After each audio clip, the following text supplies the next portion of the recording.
Привет всем! Вы на канале Под микроскопом, и сегодня я решил заняться самопознанием. Буквально исследую свою кожу, волосы и пот. А заодно выясню, кто живет в моей бороде. Для чистоты эксперимента я не брился почти неделю. Посмотрим, на что способен этот маленький USB микроскоп. Нет, это не реклама, это просто мой рабочий инструмент. Сначала я навел микроскоп на свою кожу до бритья.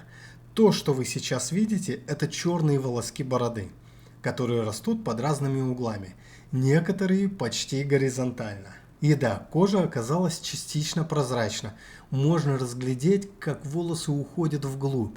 Местами даже видно, где он только пробивается через пору. Выглядит это интересно и чуть пугающе. А теперь тот же участок после бритья. Казалось бы, должно быть гладко, но под микроскопом видно, что волоски просто спрятались под кожу. Некоторые буквально утонули в ней, как будто бритва не срезала, а втянула их внутрь. Через день-два они снова вылезут, и можно повторять этот эксперимент. Следующий эксперимент – пот. Я поднес микроскоп к лбу, зафиксировал его и стал ждать. Это было непросто, рука дрожит, микроскоп стал тяжелый, но я дождался. Появились первые капли пота. Под микроскопом они выглядят как крошечные лужицы, в которых отражается свет от подсветки микроскопа. А если приглядеться, то слева одна капля ведет себя как миниатюрная линза. В ней четко видно отражение диодов вокруг объектива. Их можно даже сосчитать – 8 штук. Капли собираются в бороздках кожи, как в русле реки. Природа явно продумала дренажную систему. Теперь давайте посмотрим, как палец выделяет пот и всасывает его обратно. Выглядит это неожиданно прикольно. А теперь я напрягу все тело, и вы увидите, как пот выделяется сильнее, и как кожа его обратно всасывает, когда я расслабляюсь. Это же удивительно, да? Вот почему всегда, когда работаете с химикатами, обязательно надевайте перчатки. Смотрите сами, все, что попадает на кожу, может проникать внутрь, прямо через поры, буквально всасываясь. Теперь давайте взглянем на две родинки у меня на лице. Первое, какое-то непонятное пятнышко, увеличиваем, с трудом, но еле-еле просматриваются тонкие кровеносные сосуды. Вторая родинка, тоже странное пятно, увеличим, и здесь уже не похоже на родинку, просто сплошной какой-то цвет. Для полноты картины немного волос с головы и груди. Они растут разной толщины, под разными углами и разных по форме пор. Если сравнивать, голова и грудь сильно отличаются по микроструктуре. А вот брови мои, ну прям гремучий лес. Сдалека брови как брови, а если приблизить, то можно представить, что это густой лес без листвы. Теперь самое странное. После бритья я решил собрать срезанные волоски в банку на пару дней. Потом взял каплю, положил на предметное стекло, накрыл покровным стеклом и заглянул в микромир. И тут сюрприз. В капле из бороды плавали инфузории.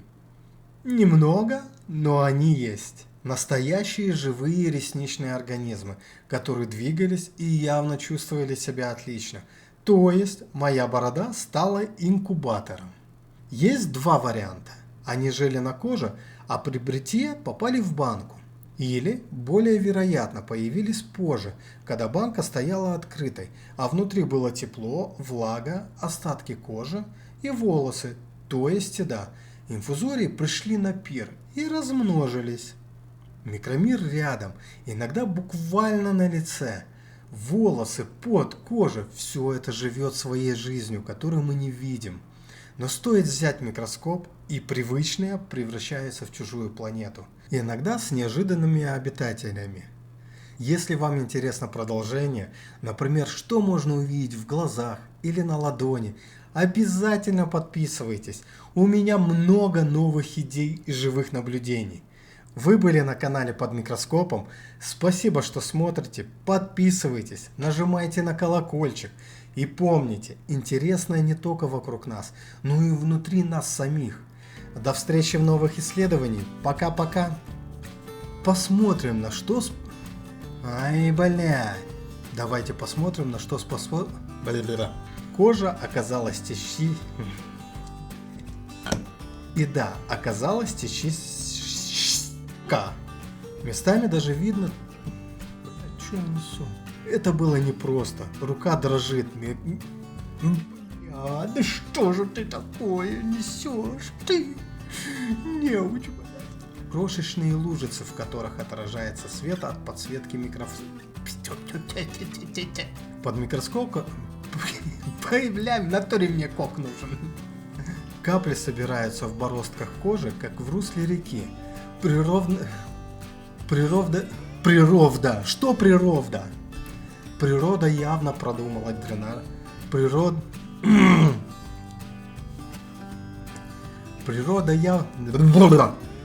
Природа явно Да что ты тупой!